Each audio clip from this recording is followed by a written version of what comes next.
thoughts become things. What you think, what you say, what you act is what becomes. But it can't become if you don't put in work. So you gotta act, which is ACT. Action changes things. They call me Smoother, DJ Smooth, and I'm really, really proud to be on this awesome, awesome channel platform, which is gonna take the industry by storm very soon. It's Right Back TV. You can even tell Loman Kuluma Nyabibi Tag. Right Back TV, more fire. Abash. This is Thought Leaders on Right Back TV. Okay, so welcome to this week's episode of Thought Leader, and today we're hanging out with the main man, Jeremy, and we're at Total Exposure. And you might not know what Total Exposure is yet, but you most probably have formulated an opinion or prefer a certain brand of clothing, or even maybe an event or fashion show, music show, I don't know, whatever it is, because of what Jeremy does. But as they say, a story is best told by he who experiences it, or better yet, lives it. So, Jeremy, how you doing? I'm good, thank you. Nice. Good. Yeah. So we're at Total Exposure. Yes. I know exactly what you do. I know what you represent. Yes. But for the guys that we're chatting to, they're not too sure. So yeah. Okay. Take it away. Give it away. All right. Look, we position ourselves as an integrated PR consultancy. And I guess integrated communications from the point of view that communication's really fragmented over the past kind of 5 to 10 years, and it's still fragmenting even further. And it's kind of, there's new channels of communicating that are coming up all the time. So, I mean, it obviously sits under the one buzzword of digital. So I guess, you know, rather than saying we're specialists in one field, so traditional or digital, it's rather just saying they're all channels that we need to use to communicate, to reach kind of audiences, hence the integrated. And I guess the other thing is we've always specialized in lifestyle. We kind of launched on an entertainment and music kind of background. That was our kind of key expertise, and we broadened that. So it's still really built around, I suppose, youth more than anything is the one common denominator. Integrated communication. Yeah. Through various channels. Yeah. That's a very interesting thought, you know, because when I think of communication, yeah, I usually think of, you know, me talking to my wife, or yeah, me talking to my colleagues, yeah, or me talking to you right now, you yeah, know, and so it's all about speaking and saying something. Yeah.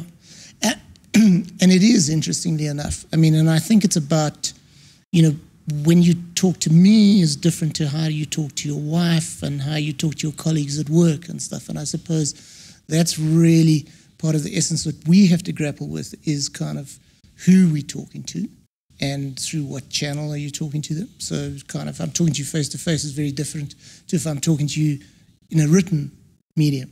There's different ways of interpreting it. So kind of that's, I mean, we are in the business of communicating.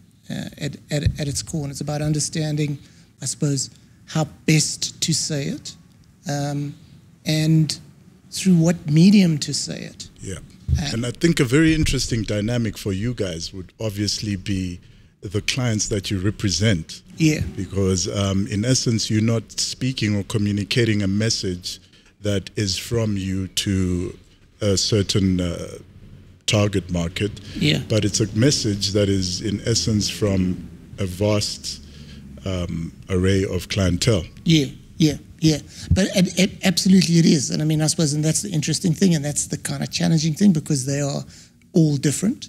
But I think the one common thing is, you know, you've got to try and find, I suppose, the message has to be authentic more than anything, and it needs to kind of ring true with whoever you're talking to. And for me, that's kind of the essence of what we do from a kind of PR perspective, as opposed to advertising. It's a lot more real in the sense. I mean, we try and have real conversations, and obviously they're through filters. You know what I mean? Because this is filtered through you or something, or in you know, whether it's online, it's still filtered through somebody else's pen. So that's also quite an art. Is kind of, so how do you try and ensure that it doesn't get lost in translation?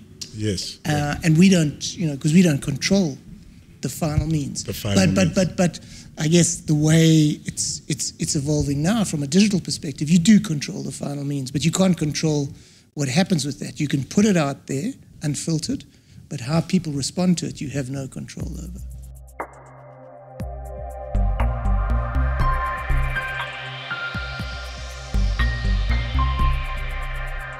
So does PR and communication and media have a set of Godfather elements who sit around a table and decide who gets to be told what and what impression the general or mass public of that should have on a particular event or individual?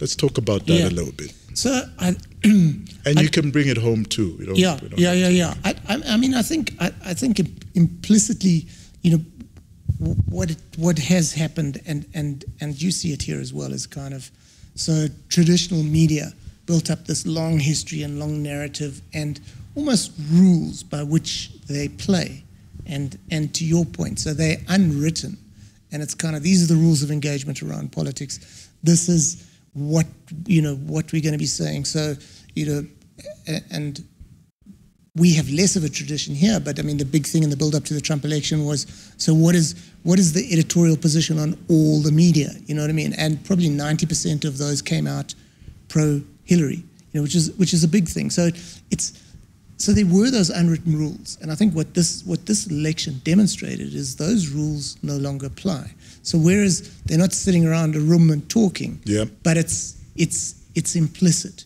I think somebody that's playing this card really well implicitly is Julius Malema. Absolutely. So he has exactly the same kind of, he has a really strong understanding of the power of this. He really knows how to push buttons and get to the heart of the issue, and he really does, and they're valid issues that he gets to the heart of. And then he knows how to milk it. Exactly. What is surprising is nobody else really knows how to play that as well in our political spectrum here. There's nobody that can do it, you know, and still abiding by the old rules. Is there a communication or PR term for that? Populism, dumbing down, expedient, and populism is really what it. I mean, and I think that's what they all are. You know, it's kind of populism. But you know what's interesting I think if you look at it worldwide, you know, there's this massive rejection of kind of the status quo, the established status quo. It's just not working anymore. No, too many marginalized people, and just saying this future does not include us, and. You know, for me, I think it's also, these are the first kind of real post-digital, post-social elections and effects that we're seeing. You know, Obama came in on a wave of kind of really using social media, you know, it's 8 years ago. I mean, it was still relatively new then, from a mass perspective. And for politics to be associated or affiliated to social media, that was unheard of. And now we've gone much deeper than that and much further than that, and yet we don't really know how to monitor that, how to track it, how to analyze it, even as communicators or pollsters. You know, how can you get that so wrong in Brexit, in America, here, even in our elections? You know what I mean? It's kind of like, you know, at least there were some predictions that the ANC is going to get hammered and stuff like that. But, you know, the extent, you know, they lost big metros. Big metros. You know, to both sides, you know, to DA, to EFF. And it is, so those are that's post-traditional kind of communication. This is Rightweg TV.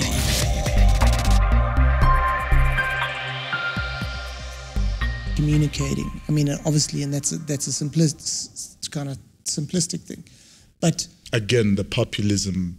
Yeah, I think you've got to recognize the narrative that's happening here. You know, and I think for me, the power of communication is you can change that narrative and you can influence the narrative. And I don't think, you know, I think our narrative at the moment here is just like it's negative, and we can still, you know, we need to recognize the issues that we face here, and they're kind of serious issues. And if we don't address them and recognize them, you know, we're in for huge problems. Yeah. And I think, so they should be acknowledging those issues, which they're not acknowledging those issues, and then changing the narrative around that. The thing that I don't understand is it just feels like it's kind of quite a passive narrative. Is you are the majority. It's kind of just set the agenda. Set the agenda. There's no permission to be asked. Yeah. There's nothing to be done. Let's just do it. Tell me something. Yeah, exactly. Give me a hug. Yeah, exactly. Hold my hand. Yeah. Tell me it's gonna be okay. Yeah. But there's just no leadership. I guess that's it. It's kind of like Zuma's not a communicator. I think it's anathema to who he is. I'm always fascinated by the times, where he does come out and communicate. If you think of the last kind of 6 months, where has he been seen in public communicating? So the times he comes out, the things that fascinates me is when a famous musician or artist dies, yes. He'll comment. And then when you had the floods and this young 3-year-old girl drowned, he's in Alex, there. But he's unseen around fees must fall. He's not on the ground with these big issues. Yep. It says, why was he not on campus? Yep. And saying, this is it. So, it's just, I guess he's afraid of that. Well, sitting here listening to you, because I'm generally a guy that's on the ground, Yeah. I live everyday life, I'm not in the high offices of Johannesburg. We're only the third floor. Oh, you're third floor. Yeah, well, I'm always on ground. What you're saying is the general consensus that I get a feeling of, when I'm hanging out or just walking by or listen to a group of people saying stuff. Yeah. It's exactly that. Yeah. And I guess it's up to them to take it up and change the narrative, as you say. Yeah. And moving along, because we can talk about this all night. Absolutely. We mentioned media. Yeah. And we mentioned PR communications. These are two different aspects of media. Would you regard communication as a sister or an affiliate of the media industry as a whole, or would you see them as separate entities? Look, our philosophy has always been to see them as a whole, as kind of part of the ecosystem. So that explains your social exposure. Yeah. It's and I think traditionally, they've been seen as foes, and media will refer to PR as the dark arts. They crossed over to the dark side. But I think part of our kind of differentiation and part of our success, and it was part of our strategy from the word go, was to see ourselves as part of that kind of community. And they're as important a stakeholder as our clients are. And again, it's talking about how do you communicate to those different stakeholders? How do you interpret what you're doing to those different stakeholders? So we've been very mindful of that and kind of try to cut a course through that. And I think it has been part of our success. Has there been any difficulty? Because like you said, traditionally they have been seen as foes. It's been, you can't communicate to what you own or in the same space. Traditionally they have been seen as one against the other. Yeah, exactly, because communication has an agenda. You're coming with a client's agenda, you're trying to sell me something. Yeah, I mean, how do you put Julius Malema and Jacob Zuma in the same bedroom? Yeah. But the other thing I've realized is everybody's selling something. We're all selling something. The media are, they're selling their agenda as much as we're selling an agenda. So there's nothing that's there's no one's not selling, and no one doesn't have an agenda.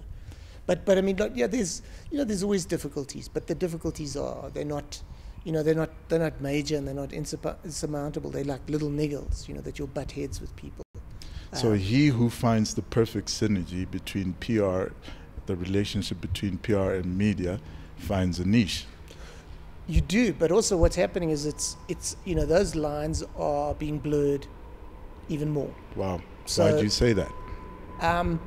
Because I actually don't need a third party to publish or say anything on my, you know what I mean? Wow. through any social media channels. Wow. I can start a website today, and I can write I can start RightVac TV. It's funny. You know what I mean? There's SABC. We're looking out the window. There's SABC, and here's RightVac TV. 2 cameras, and you can have the same impact that they can have. And you know what I mean? So that was not possible 15 years ago. Yeah, trust me, SABC can't have the impact that we have, but that's not a shot to them. Inshallah. Yeah. Yeah, because a lot of the circles, again, that I'm around on the ground, you know, where us normal people live, are tending to shy away from your normal public broadcasters and now online on YouTube most of the time. Absolutely. And I mean, that's a difficulty for us as kind of communicators, because everything is just fragmented. So rewind when we started 21 years ago, you know, it was kind of, there was print, there was radio, there was television, and there were a handful of stations. So it was, you know, and it was mass media communication. Wow. Now there's like, 4,000, if I, you know what I mean? True. 4,000 blogs that I can kind of potentially talk to. So how do I start talking to those people?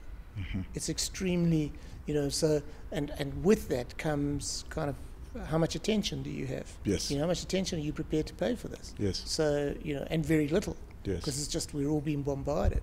Yeah. So, and I guess that also talks to this notion of post-truth. You know, there's no time to fact check anything. You know, you put something out and it's gone. And I take it as the truth.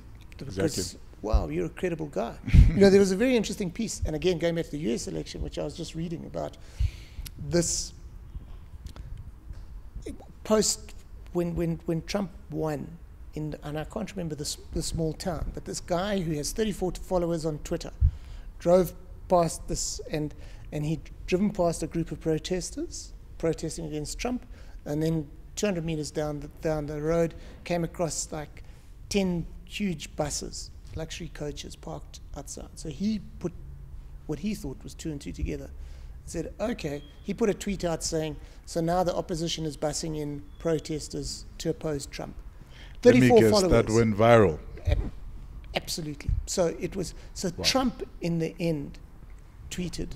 Wow. Yes, within kind of, I don't know what it was, 3 or 4 days. And so it had been reported on all the major networks, et cetera, et cetera. Wow. So, and this guy then backtracked and said, okay, look, perhaps I didn't check this out carefully. That was just a couple of tourists.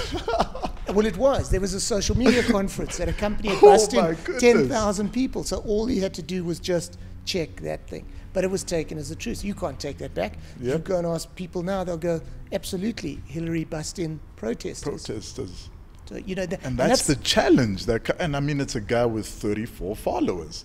34 followers. But he said something and hashtagged it that intrigues or sparks the interests of the mass population, and it's taken as gospel. Yeah, and so that's the other thing that people kind of underestimate in a sense, and I suppose the power of communication, I suppose the power of words and the power of meaning, and I guess that's where Julius is so good, and that's where Trump was so good, and that's where the kind of Brexit people were so good. Yeah. It's kind of like, I know what the buttons are. Yeah. It doesn't really matter what's said around that, but it's a valid button. Yeah. You know, it's immigration, it's land, it's kind of poverty. It's you know, and they're all apartheid.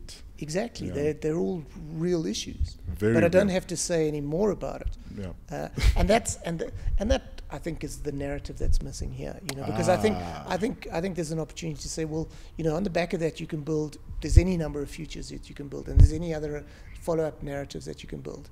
And I just think, as you know, political commentators and communicators are not taking the opportunity to build a narrative that says... I hear you. So in essence, what you're saying is we all know and understand the past narrative. Yeah. But now, springboarding from that, let's use it to advance and innovate the economy, the country, the people.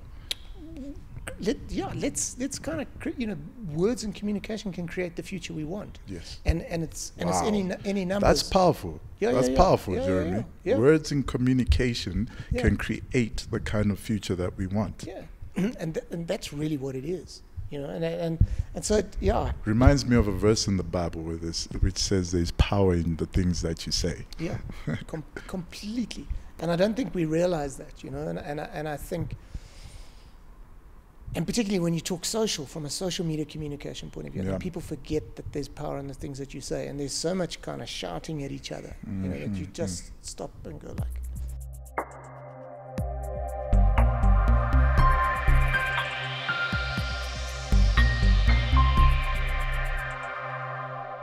So looking at the client base that you represent, let's talk about actual events, ones that, you know, have left a permanent memory in your brain because they went maybe really well or maybe Really not so bad. well. You know, one that we can all relate to. Yeah. I know you do the Joy of Jazz. I know you do the Mamas. Yeah. Do you still represent 5FM? No, we don't represent 5FM anymore. But you used to. We used to, You yeah, see, for you many see, years. You see, Yeah. I know you guys, man. Yeah, the time when I had a band out, you guys were represented, representing 5FM. Yeah, we used to represent 5FM Metro and Good Hope FM. Yeah. Look, we've had tons of, you know, and I suppose, like I said, we've been doing this for 21 years. Yeah, you know, that's so we've a long had time. Since we've had 1995. Yeah. Yeah, that's right. So I mean, we've had lots of kind of memorable moments, and it's one of those things that not one stands out, you know. And I suppose that's probably a fault of mine, you know, because my philosophy is always that, you know, we're only as good as today. Okay. You know, particularly we're in the reputation business. Yes. You know, and reputations can just dissolve overnight. You know, Warren Buffett famously says, I don't care if my staff lose money, but I care if they affect my reputation. That's his ability to. So you know, and that's probably, as I say, it's probably my fault. So I kind of go like, that was fantastic, you know. So, but we could have done a little bit better, and let's look forward to today. So I mean, there's many big moments, you know, and I guess, you know, we think of things like reality television as just being, it's now they're the soapies of our lives and stuff like that, and I forget that, you know, we launched the very first kind of reality television properties in the country. So when Big Brother came, when Idols came, SA's Got Talent. Okay. I mean, yeah. So working with Endemol. Yeah. Okay. Working with Endemol. All So right. that was kind of that was groundbreaking from a communication point of view. Yeah, that was. You're on the backbone of that. Yeah. Wow, interesting. So it was very, very interesting. And then, you know, lots of kind of music, obviously through 5FM, through Metro FM, South African Music Awards. We've done many of those for many years. So they're all exciting in kind of different ways. In different ways, you know. So what I'm hearing from you is Total Exposure doesn't celebrate milestones. So each event is seen as a milestone. It is, and in fact, you know, that was part of a conversation we were having earlier. You know, is around that perhaps we do need to look at celebrating these milestones more. Because it communicates a certain message. It does communicate a certain message, you know. So, you know, and I think and there should be more public kind of celebrations. Definitely. In a sense. You know, we've been very fortunate, very blessed. We worked on amazing projects, amazing clients. Yeah, true. Because trust me, and sorry to cut you, because I think this is a very important part. A lot of the youth out there whom you communicate and talk to love these events, and they see the great work that you do, and they see how you make the Mamas look great, and they want to go to the Mamas. That becomes an aspiration. They see the great PR work you do around artists, and they want to become that artist. But they don't necessarily understand that there's you, the driving force behind, and that's even one of the reasons why I'm sitting here talking to you, because we want to get these guys to know that, look, man, don't force it. If you can't sing, you can't sing. You know, don't aspire to go to the Mamas, because that's not going to add anything to your livelihood. But you know, get to know what Jeremy does, because if you get into this, you know, you can make a sustainable living and contribute to the country's GDP. Absolutely, and kind of you know, you have the potential to be to influence things quite powerfully, and it's indirect, but there is that opportunity, and it's for me, it's interesting. I mean, Yes. it's a real kind real of challenge. It's kind of going there and saying, okay, so how do we take this from a conceptual thing to reality and kind of make it blow up? And make money out of it. Yeah, absolutely. Talking about the career. Yeah. Let's talk the career path that you followed to find yourself here, for someone that's sitting back there and wanting to do it. Even if you were a waiter at... no, I was all of those things. I was all of those things. Yeah, let's talk about that. Let's talk about that. In fact, I did a business degree, and when I left, I wanted to actually get into journalism. I'd realized that's what I wanted to do. So and then, and that's been the connection all along, So, and I mean, at the time, it was. I mean, I'm that old. It was still apartheid. I was still eligible to go to the army. So I left the country, and I didn't want to go down that road. Yeah. So I ended up, precisely as you said, working on building sites, working gardening, and then came back. And I suppose the thing that I was interested in was writing and music. Wow. And so I lived in London for about 3.5 years, and in fact I was writing really about African music. That was my big interest. So during your time in London, you're writing about African music. So but how did you know about what was going on here? Because it was limited. Digital, digital space was limited. Yeah, but was someone from here mailing you LPs? No, I mean, to some extent. I mean, I was writing about South African, but also African as well. So it was Pan-African. And so kind of there was, there's a much bigger narrative, and there was quite a big, underground scene in London in terms of, and everybody. Of Pan-Africa? Yeah, very much so. So I mean, I spent. Is that still existing now? It's to some extent. I think it's gone even more kind of marginal. Okay. And underground. But I mean, by way of example, I mean, it was I literally for a whole year, every weekend I would go and see new and different African artists. In London? In London. Wow. So from like small little dodgy pubs in the kind of seediest part of town, Wow. It was very interesting. So that was... Yeah. So that was so those were my kind of interests, was around writing and music. And then kind of just...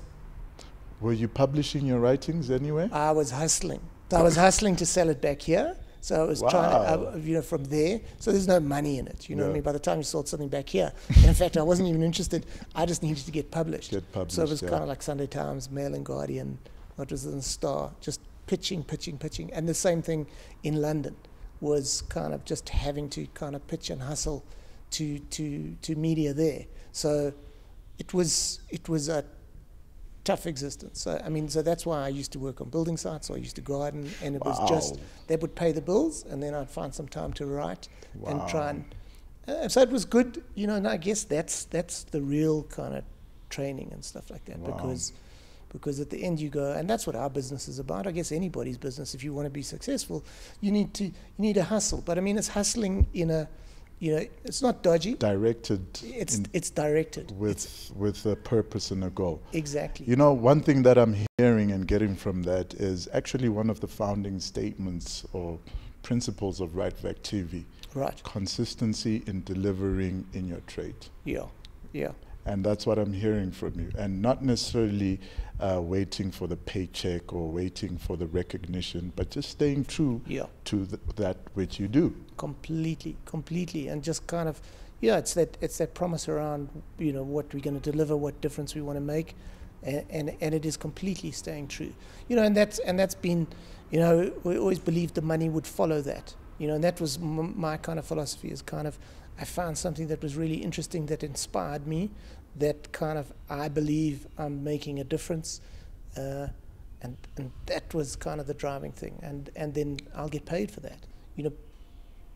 Focus and hard work. And I know that sounds like some really old, boring thing to say, you know what I mean? But there's nothing that substitutes for that. If I look around and I look at any successful person, whether they're 22 or kind of 82, there's one kind of common denominator. They haven't just stumbled upon it.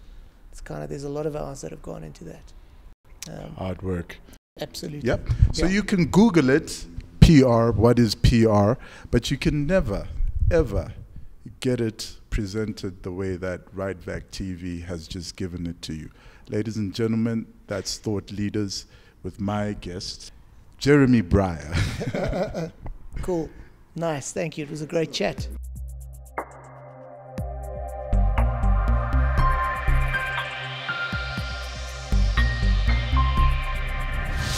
RightVac TV, now on YouTube.